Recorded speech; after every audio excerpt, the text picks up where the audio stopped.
January 24th, 1943, Willow Run, Michigan. Snow drifts cling to the hangar roofs, but inside the Ford assembly plant, the air vibrates with a different kind of storm. Rivet guns hiss like angry serpents. The clang of steel echoes down endless rows of machinery. Beneath the overhead lights, an army of workers, men and women in coveralls, moves with mechanical rhythm. On this morning, the first B-24 Liberator bomber of the day rolls off the line. And then, 60 minutes later, another. One bomber, every hour. A statistic so unbelievable that when Allied intelligence briefed it to captured German officers, some laughed until they saw the reconnaissance photos.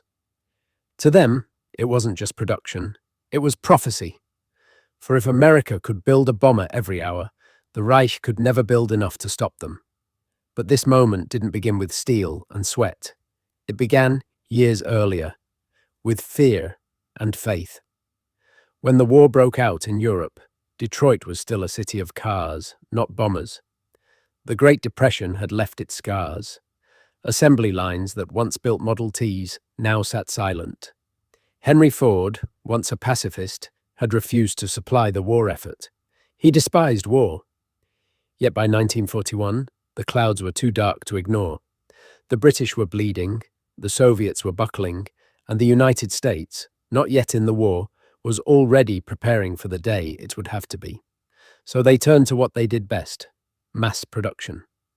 What the generals in Berlin didn't yet understand was that America's greatest weapon wouldn't come from a battlefield, but from a factory floor. In Willow Run, Detroit wasn't just making machines, it was making time. And time, in war, is the one resource that cannot be replaced. Before the first rivet was ever fired, there was doubt, mountains of it. The US government had asked Ford to build a new plant, not for cars, but for B-24 Liberators, the largest bombers America had ever produced. Each one contained 1.5 million parts, 3,000 rivets, and over 13,000 separate engineering drawings. The War Department's demand sounded insane. 1 bomber per hour. No one in the world had ever built aircraft at that pace. But Ford engineers had something no one else did: experience turning chaos into rhythm. Their plan was simple and impossible: treat aircraft like automobiles. So in 1941, they broke ground on the edge of Ypsilanti, Michigan.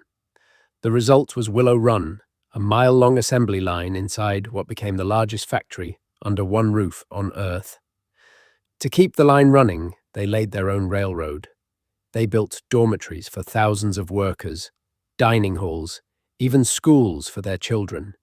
It was a city built for one purpose: to feed the sky. At first, it didn't work. The early months were chaos. Parts missing, wings too heavy, rivets cracking under pressure. Henry Ford's stubborn independence clashed with the military's bureaucracy. But then came his son, Edsel Ford, and a new team of engineers who brought discipline to the madness. They studied, refined, and reimagined every motion on the line. By late 1942, the rhythm began. Engines were mounted, turrets installed, wings bolted to fuselages with the precision of clockwork. Willow Run went from producing 1 bomber a month to 1 a day, then 1 every hour.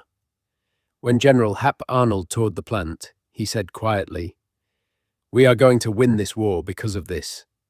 He was right, and somewhere in Germany, Luftwaffe generals were beginning to understand. No amount of courage could outfly an assembly line. Detroit, 1942. By day, its skyline trembled with the sound of industry. By night, it glowed orange from the blast furnaces that fed the world's most powerful air fleet. The Motor City had become something else entirely: a fortress of labor. Every car plant, every stamping press, every skilled pair of hands was drafted into the war. Factories that once produced Buicks now forged tank treads. Cadillac built engines for the M5 Stuart light tank. Chrysler, which once assembled sedans, now turned out M4 Shermans by the hundreds. And in the East Side's converted auto plants, Fisher Body built fuselages for B-25 Mitchells, bound for Europe. At the heart of it all were the people, millions of them, housewives, clerks, machinists, farmers, all answering President Roosevelt's call to become the arsenal of democracy. For many, it was the first steady paycheck in years. For others, it was an escape from the uncertainty of the Depression. But for everyone, it was a purpose. The roar of stamping presses became a soundtrack of defiance. Each rivet driven into steel was a small act of revenge for Pearl Harbor, for London, for every place the Axis had tried to break. And yet, the change didn't come without tension. Detroit's streets were crowded, its housing scarce, and its people divided. The factories ran 24 hours a day, and the city's pulse beat with exhaustion. Even so, the production did not slow, it accelerated. To the German High Command, this transformation was terrifying. Their spies reported that in a single month, American industry produced more aircraft than Germany could in 6. Albert Speer, Hitler's armaments minister, later admitted, "When I saw the American figures, I realized the war was lost." But in 1942, no one in Detroit cared for such thoughts. They just worked, because every bomber that left a hangar meant another crew could fly, another city could be saved, and maybe, just maybe, the war could end sooner. Inside Willow Run, the sound of rivet guns was matched by something new. Voices that had never been part of the war before. Women. By 1943, over 40% of the plant's workforce were women. Mothers, daughters, wives, all wearing blue overalls and bandanas to keep hair from the machines. The press called them Rosies, but here they were more than a symbol. They were the backbone of production. Many had never touched a tool before the war. Now they measured tolerances in thousandths of an inch, assembled machine guns, and tested oxygen systems for bomber crews flying into the flak-filled skies of Europe. Their precision saved lives. Their patience built wings. But they weren't alone. Black Americans, too, entered the factories in unprecedented numbers, part of what came to be known as the Second Great Migration.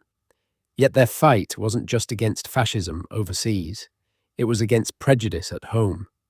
At first, many were barred from skilled positions, relegated to the dirtiest, lowest-paying work. Protests erupted, strikes flared. But slowly, the war forced change. Under pressure from the Fair Employment Practices Committee and civil rights activists, plants began to desegregate. Black and white workers found themselves shoulder to shoulder on the same line, building the same machines that would defend a freedom still incomplete. In a way, Detroit was fighting two wars, one with bullets, one with conscience, and both were being waged in the same place, on the factory floor. From above, Allied reconnaissance photos captured the vastness of Willow Run. Miles of roofs, endless rows of aircraft. But what the pictures couldn't show was the humanity inside. A nurse tending to a worker burned by molten aluminum. A mother holding her child after a 12-hour shift. A welder wiping soot from her face and whispering a prayer for a son fighting somewhere over Europe. This was Detroit's front line. And every hour, another bomber took flight from it, a steel-winged message to Berlin that freedom could not be outbuilt. By 1943, the miracle of Detroit had become a weapon in itself. The Allies no longer measured their strength only in divisions or squadrons. They measured it in output. In boardrooms across Berlin, Nazi generals stared at intelligence reports they barely believed. The United States had produced more than 85,000 aircraft in 1 year, more than Germany and Japan combined. Each B-24, rolling off Willow Run's mile-long assembly line, meant another bombing mission, ready to strike at the heart of occupied Europe. The Luftwaffe could shoot down 10 in a day. And yet, the skies filled again by morning. Factories in Detroit, Buffalo, and Seattle were replacing losses faster than the Axis could inflict them. Even Hitler's armaments minister, Albert Speer, tried to warn him. He wrote later, "Our opponents produced airplanes like bakers produce bread." He wasn't exaggerating. At the height of 1944, American plants were producing a new fighter every 7 minutes, a tank every 30, and a bomber every hour. Detroit was no longer just a city, it was an organism, one that breathed in steel and exhaled power. The Detroit River became a conveyor belt of war materials. Iron ore from the Great Lakes, coal from Pennsylvania, aluminum from the South. Railroads pulsed with shipments toward the Atlantic ports, where convoys of Liberty ships waited to carry this industrial avalanche across the sea. For the workers, this victory of numbers was invisible. They didn't see the bombing raids over Bremen or the paratroopers landing in Sicily. But they felt their part in every headline, every radio bulletin that spoke of another advance, another victory. At Willow Run, a small plaque above the main gate read, "Through these doors pass the men and women who make freedom possible." No one knew who first put it there, but everyone who walked beneath it felt its truth. Detroit had turned manufacturing into might, and that might would soon thunder over Europe like a storm no army could stop. Every bomber built in Michigan had a destination: war. From the moment a Liberator's engines first roared to life, it was destined for the skies above Europe, Africa, or the Pacific. The journey was as complex as the machine itself.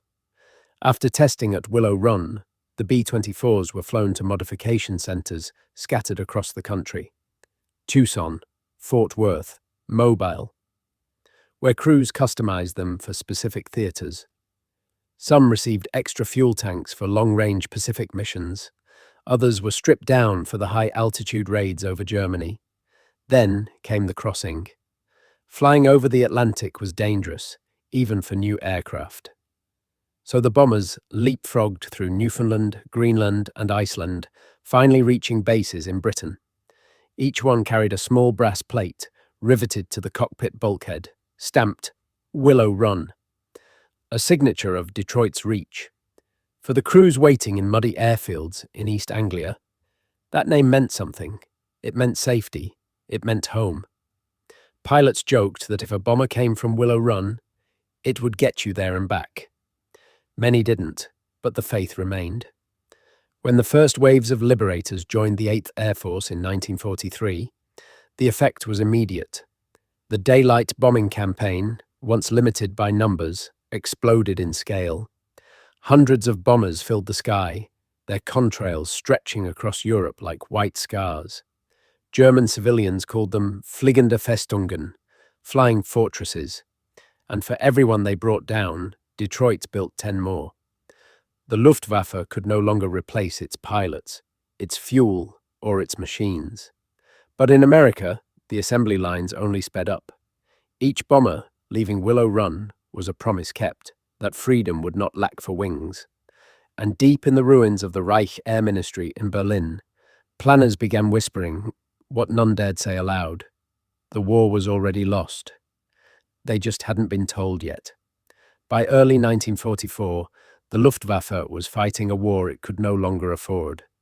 Its veteran pilots, those who had triumphed over Poland, France, and the early skies of Russia, were now gone.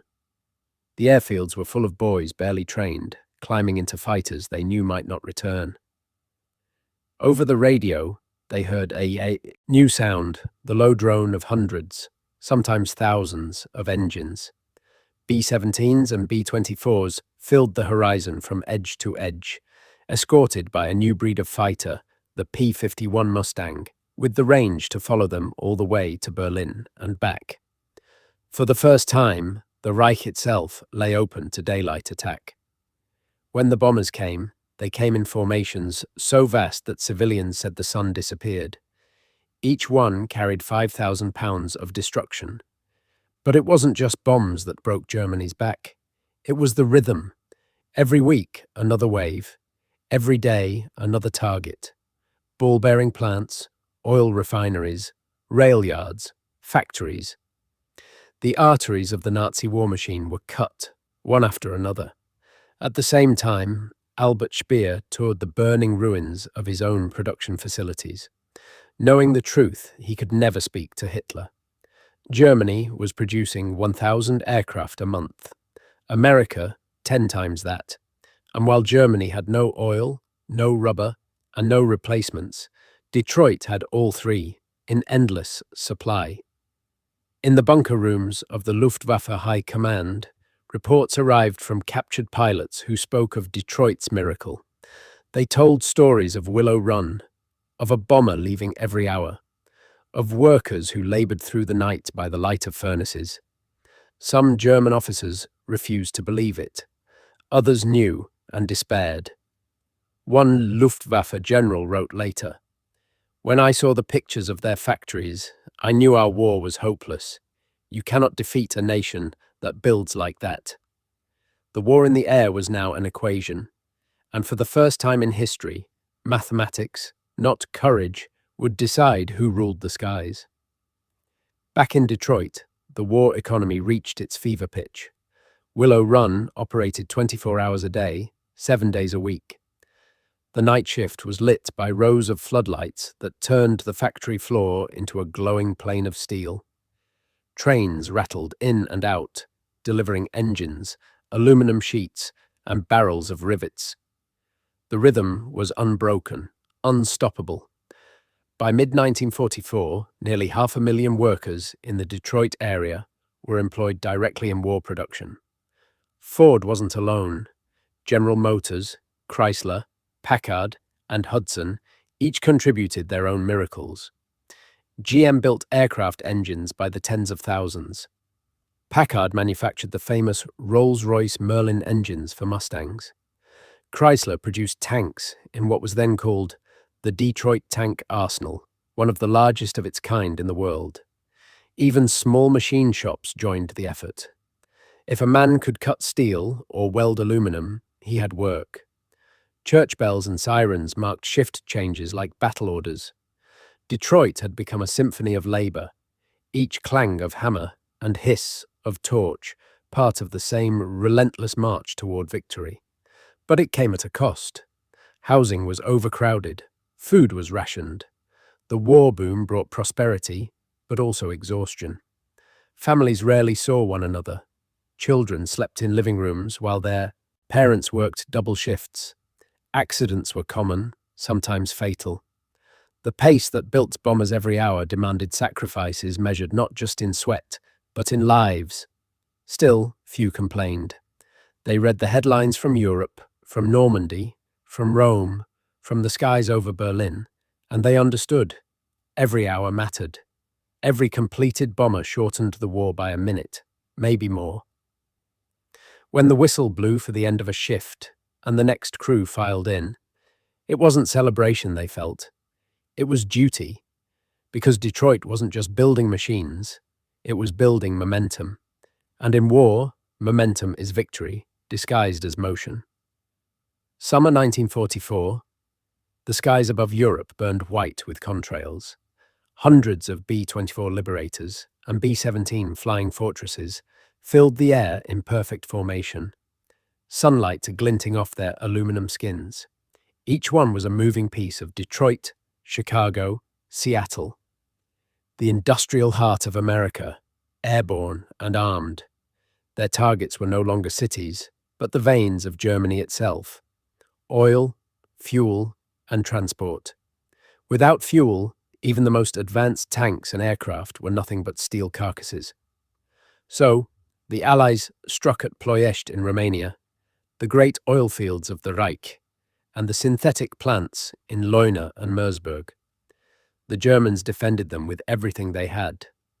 Flak batteries, smoke screens, desperate fighter sorties. But the bombers came anyway. The aircrews paid dearly. Some raids saw losses of 1 in every 5 aircraft. Flames trailed across the sky as Liberators spiraled down, their crews bailing into the clouds. Back at Willow Run, workers often read the casualty lists and wondered if the bomber they had riveted together had met its end. It was a strange kind of grief, proud and silent. They built replacements anyway, and for every bomber destroyed, Detroit made two more. By late 1944, the oil campaign had achieved the impossible. The Luftwaffe could barely get its fighters off the ground. German panzers, once feared for their speed, now sat abandoned for lack of fuel. Even Hitler's prized Me-262 jet fighters, faster than anything the Allies could field, were grounded more often than they flew. The Nazi war machine had run out of breath. Its steel heart had stopped beating, smothered under the weight of American production. When the Allies landed in Normandy that June, they didn't just bring courage and strategy. They brought the material power of a continent, forged, assembled, and shipped from factories like Willow Run. The soldiers on Omaha Beach carried the proof that wars are won not only by men who fight, but by those who build. In late 1944, Willow Run reached its zenith. A bomber every 55 minutes. A river of aircraft moving from raw aluminum to roaring engines in less time than it took to watch a film. It was a speed that defied logic and stunned even its own managers. Visitors walked the catwalks above the factory floor in awe. They saw women guiding heavy wings into place with cranes, teenagers hauling ammunition racks, and old men with spectacles inspecting hydraulic lines by hand. Every motion counted. Every gesture was part of a system tuned to perfection. Ford engineers called it the long line. It stretched more than a mile, from raw metal at one end to a runway at the other. When each bomber was completed, it was wheeled straight onto the tarmac, fueled, tested, and flown off into history. Outside, snow fell on acres of parked aircraft awaiting their pilots. Seen from the air, it looked like a metallic forest. Rows upon rows of silver birds ready to take flight. To any observer, it was clear. This was not just production, it was domination. Meanwhile, across the Atlantic, Germany's factories lay in ruins. Rail lines torn apart, workers buried in rubble, power plants blacked out. Even if the Reich could design new weapons, there was nowhere left to build them. When captured German officers were shown films of American production lines after the war, they sat in silence. One reportedly muttered, "We never had a chance." And yet, Detroit's workers didn't see themselves as heroes. They weren't soldiers. They were mothers, fathers, engineers, farmers, Americans who believed in finishing what others had started. The true miracle wasn't the machines themselves, it was the unity that built them. Detroit had proven that democracy could organize itself for total war, without losing its soul. And in doing so, it had built not just bombers, but belief. The belief that free people, when united by necessity, could outbuild tyranny itself. Winter, 1944. The war was tilting. In Europe, Allied armies had crossed the Rhine. In the Pacific, island by island, the Japanese Empire was shrinking. And back home, Detroit was tired. Triumphantly, utterly tired. The factories still thundered, but the faces behind the machines had changed. The youthful energy of 1942 was gone, replaced by a quiet endurance. Workers had been at war for 4 long years. Husbands had gone overseas. Sons were buried in faraway soil. Every family knew a name engraved on a telegram. At Willow Run, the tempo continued. A bomber every hour. But the laughter of early days was replaced by a solemn understanding. The war was nearly won, yet the price had already been paid. Nurses treated workers with burns, metal slivers, or exhaustion. Canteens served endless coffee to men and women who barely looked up from their stations. Some shifts began in darkness and ended in darkness, the outside world marked only by the news reports on factory radios. Yet, amid the fatigue, there was pride. Every machine finished was another step toward the end. Every crate marked for Europe or for the Pacific meant fewer lives lost in battle. The workers didn't need medals. They needed peace and the knowledge that they had helped deliver it. And they did. By early 1945, The skies over Germany belonged entirely to the Allies. The Luftwaffe was broken. The factories that had once built Messerschmitts and Focke-Wulfs were now silent shells. The bombers that rolled from Detroit to the front lines had done their work, not just through destruction, but through persistence. When Germany's generals began to speak privately of surrender, it was not because of a single battle. It was because of inevitability. Because somewhere, every hour, another bomber had taken flight. May 1945. The war in Europe was over. The guns stopped, the cities smoked, and across the Atlantic, Detroit exhaled for the first time in 4 years. At Willow Run, workers stood outside to watch the final bomber roll off the line. A gleaming B-24 named the Liberator Final Assembly. Someone painted the words peace across its nose in white chalk. There were no speeches, no parades. Just quiet applause from the men and women who had built the fleet that won the war. In total, Willow Run had produced over 8,600 B-24 bombers, nearly 1 an hour at its peak. Across America, the war plants followed suit. Tanks, jeeps, and fighters ceased production. The same lines that had armed the free world now prepared to build refrigerators, washing machines, and cars once more. For the first time, the lights in the factories dimmed at night. But something profound had changed. The men and women who had built for war knew what they were capable of. America had discovered its strength, not only in weapons, but in will. The unity that had once been forged in fear was now an unshakable memory of what collective purpose could achieve. In Germany, captured generals sat through film reels of Detroit's wartime output.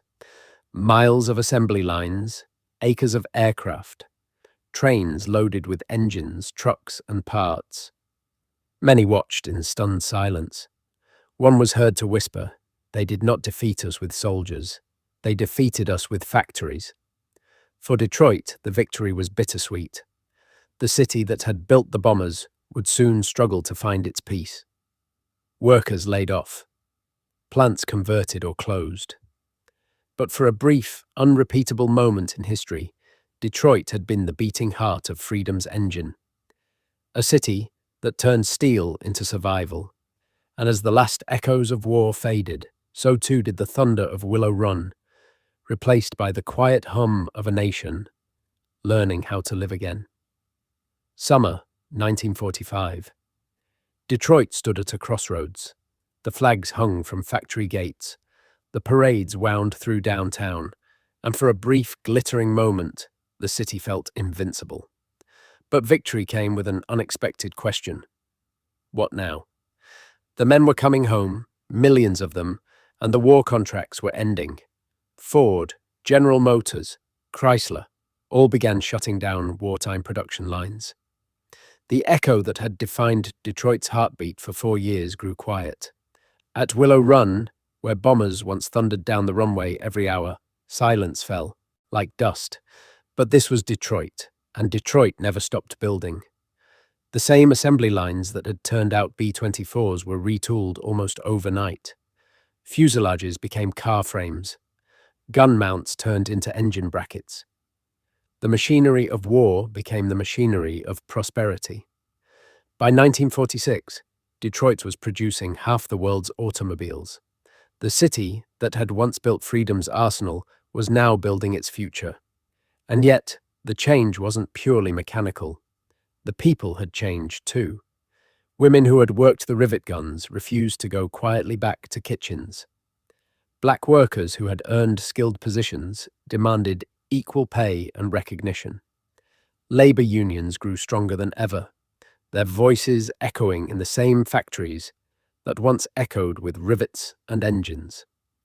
Out of war production rose a new kind of America.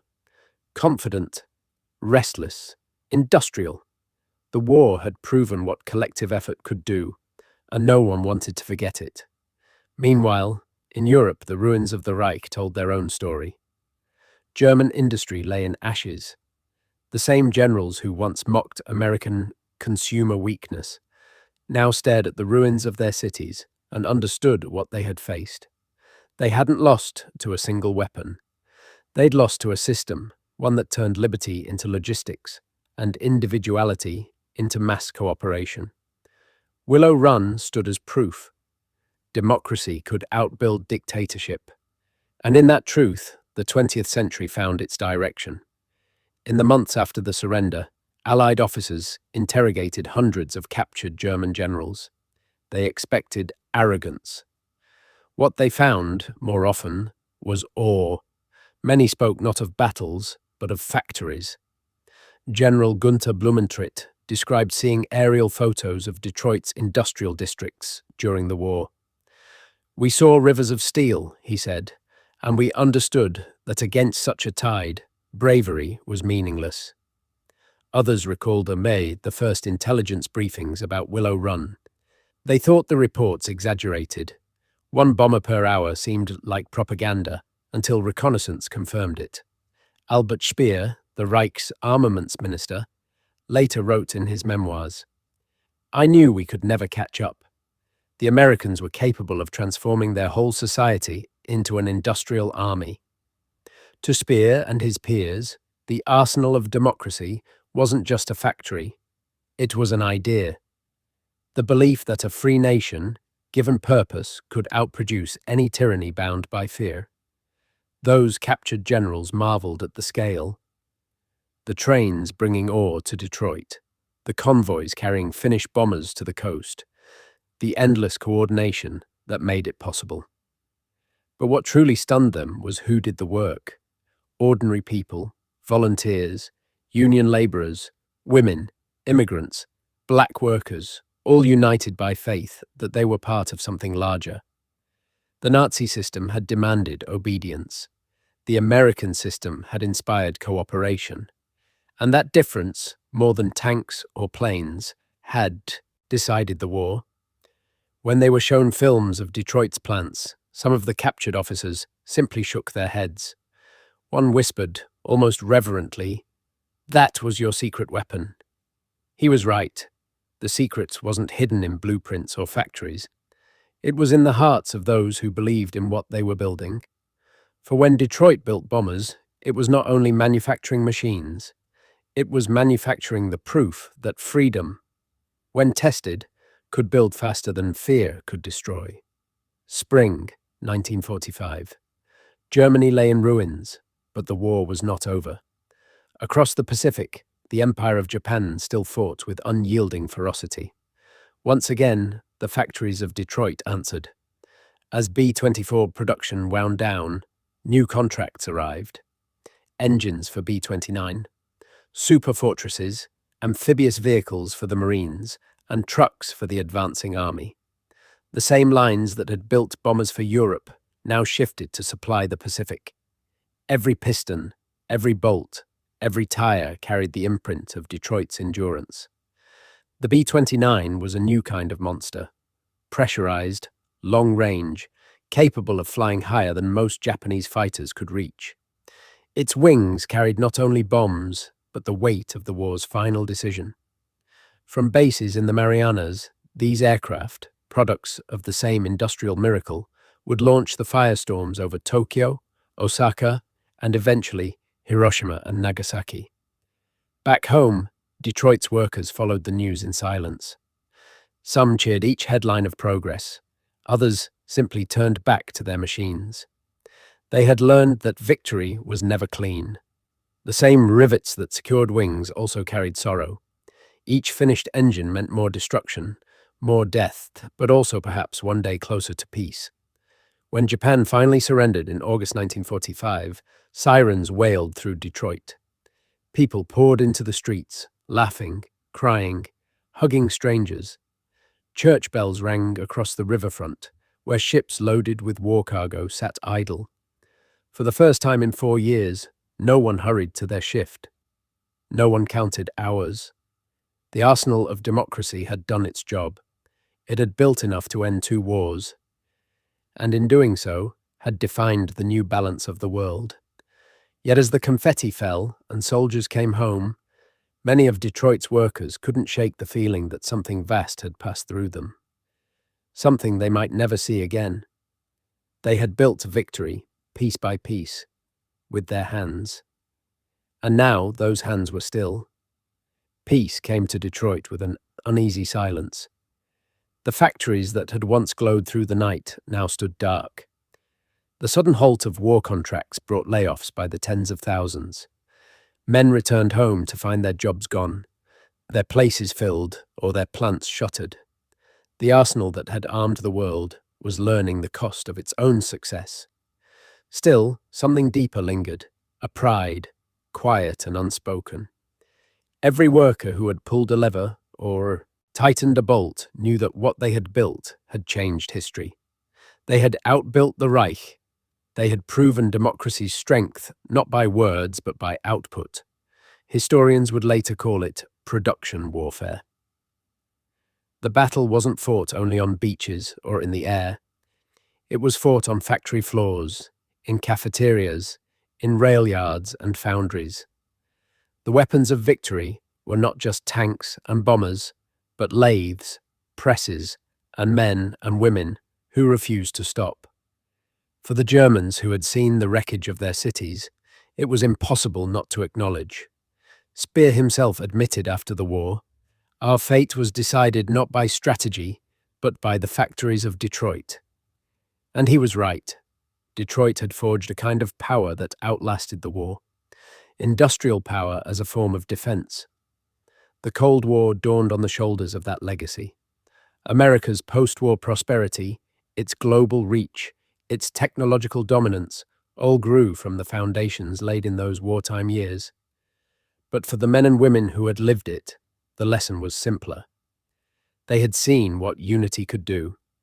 They had seen the impossible, a bomber every hour, become routine. And they knew, deep down, that if such strength could be built once, it could be built again. Not just for war, but for whatever challenges peace might bring. Late 1940s, Detroit's skyline gleamed with new ambition. The war was over, but its momentum hadn't faded. It had simply changed form. The same assembly lines that once turned out B-24 bombers now produced Buicks, Fords, and Chevrolets in numbers the world had never seen. Families who once rationed tires and sugar now queued to buy new cars, new homes, new lives. America's middle class was born not in boardrooms, but on those factory floors. The veterans who returned from war found steady work waiting. The women who had kept the machines running taught a generation that discipline and skill were power in their own right. And for African American families who had migrated north to work at Willow Run and the Arsenal, the war's promise of equality lingered. Imperfect, but undeniable. They had fought both fascism abroad and segregation at home, and neither would ever look the same again. Detroit was more than a city. It was a symbol of possibility. Every factory whistle, every roll of new cars off the line whispered the same truth. America could build anything it set its mind to, but the echo carried a shadow.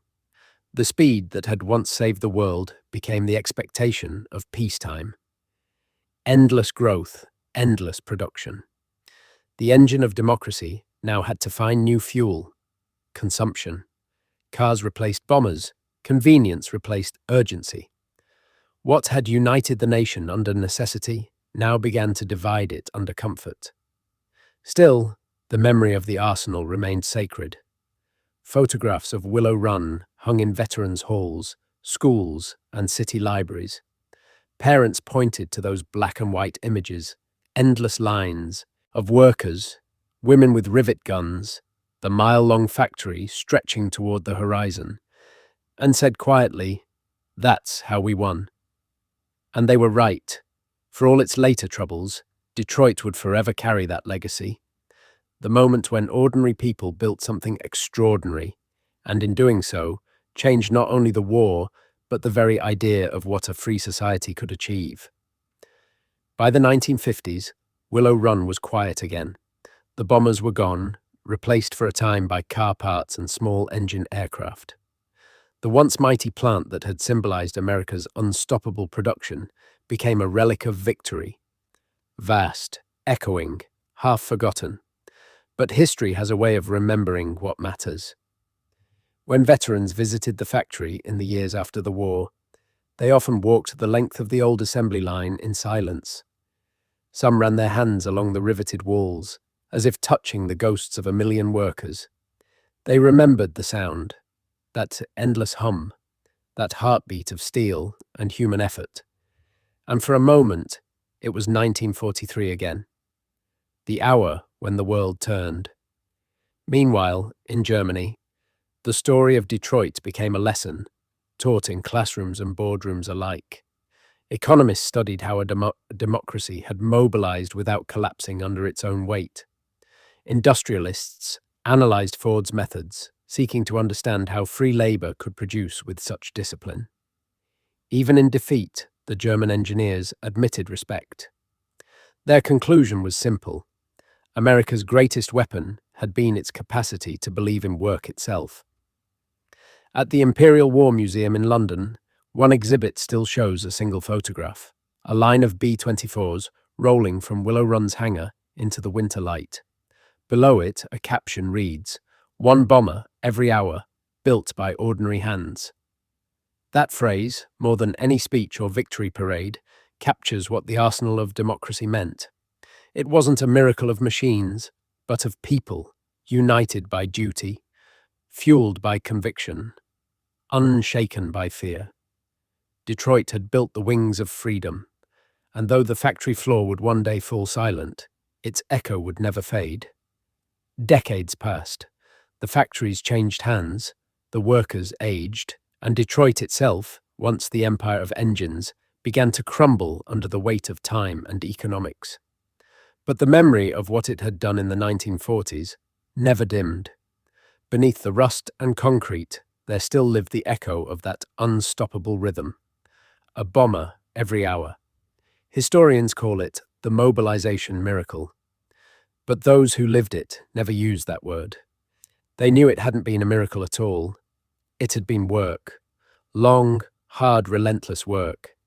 Every woman who learned to weld, every immigrant who found his first real paycheck, every engineer who retooled a machine overnight. They were the miracle. When the Cold War dawned, Detroit's wartime legacy shaped the new century. The lesson of Willow Run was simple and terrifying. That freedom, if organized, could become more powerful than tyranny armed. It wasn't lost on Moscow. The Soviet Union studied America's industrial mobilization, seeing in it both a threat and a warning. The idea that open societies could outproduce command economies, just as surely as they had outbuilt Hitler. But at home, the Arsenal story faded into nostalgia. Factories closed, jobs left, and the children of the war workers inherited a quieter city. Yet, the truth remained. No victory had ever been won so completely by ordinary hands. The next time Detroit would rise into global headlines, it would be for struggle, not triumph. But in every ruin of its skyline, there still lingers that faint, unshakable memory. That once, when the world stood on the brink, this city saved it with nothing more than steel, sweat, and faith. Willow Run was more than a plant. It was a promise kept. That in the darkest hour of history, democracy would not stand idle. It would roll up its sleeves and build. The story ends where it began, at Willow Run. The hangars still stand, silent now, their rafters lined with dust and history. Sunlight filters through the high windows, glinting off rivets that once held the wings of bombers bound for war. The silence feels vast, almost sacred. There's no roar of engines anymore, no hiss of torches or clatter of steel. Only the memory of hands. Thousands of them, moving in unison, each one part of a rhythm that changed the world. When Nazi generals finally understood the scale of what Detroit had built, it wasn't a moment of defeat. It was a moment of realization that no dictatorship, however ruthless, could outlast a people united by purpose. They had underestimated not America's weapons, but its workers. The arsenal of democracy was never about the machines. It was about belief, belief that work mattered, that unity could turn fear into strength, that freedom, when challenged, could build faster than tyranny could destroy. In the end, the war was won not only in the skies over Berlin or the beaches of Normandy, but in the sweat-soaked floors of Detroit, in the steady hands of those who built bombers every hour and never stopped to ask if it could be done. They simply did it. And as we look back now, decades later, the truth remains unchanged. When Nazi generals saw Detroit build a bomber every hour, they weren't just watching an enemy, they were witnessing the power of a free people at work. The sound of democracy forging its own victory. The echo of those machines still hums in history's silence. It reminds us that strength isn't born of conquest. It's built. One bolt, one belief, 1 hour at a time.